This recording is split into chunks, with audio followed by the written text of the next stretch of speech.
The Open Window by H H Munro, a.k.a. Saki. Frampton Nuttall is not healthy. Frampton Nuttall needs to rest.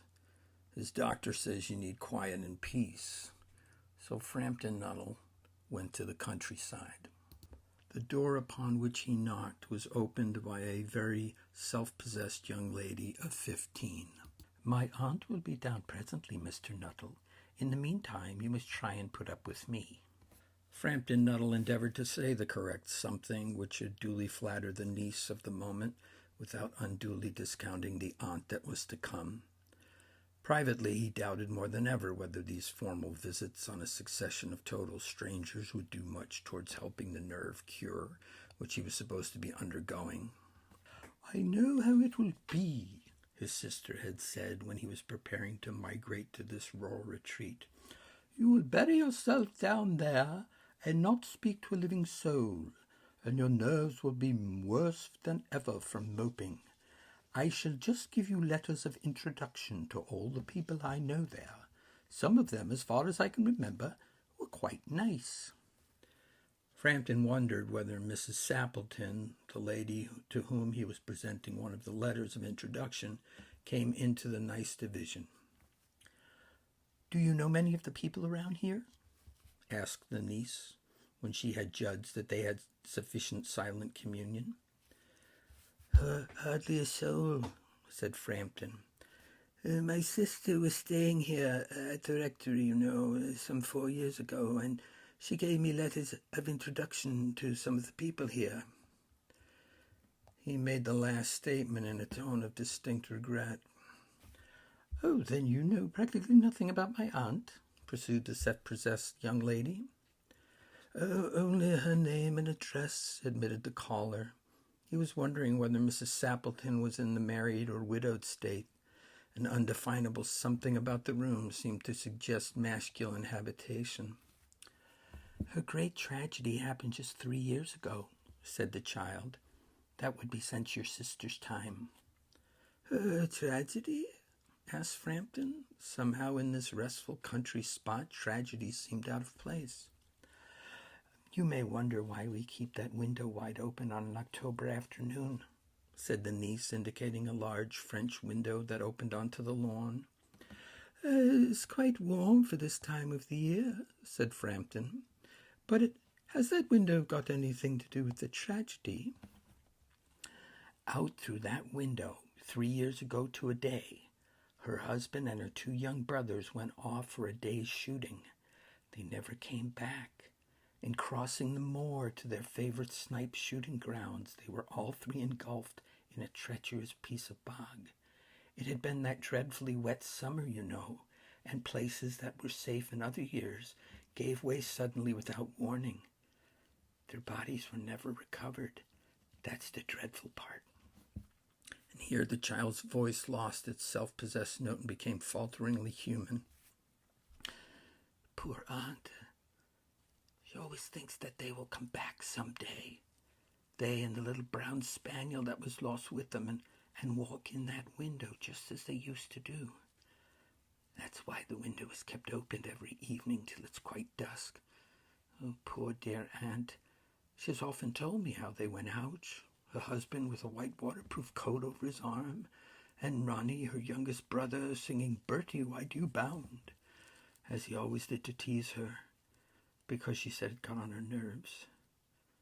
Do you know, sometimes on still, quiet evenings like this, I almost get a creepy feeling that they will all walk in through that window." She broke off with a little shudder. It was a relief to Frampton when the aunt bustled into the room with a world of apologies for being late in making her appearance. "Oh, I hope Vera has been amusing you," she said. She has been very interesting," said Frampton. "I hope you don't mind the open window," said Mrs. Sappleton briskly. "My husband and brothers will be home directly from shooting, and they always come in this way. They've been out for a snipe in the marshes today, so they'll make a fine mess over my poor carpets. So like you men folks, isn't it?" She rattled on cheerfully about the shooting and the scarcity of birds and the prospects for duck in the winter. To Frampton it was all purely horrible. He made a desperate but only partially successful effort to turn the talk onto a less ghastly topic.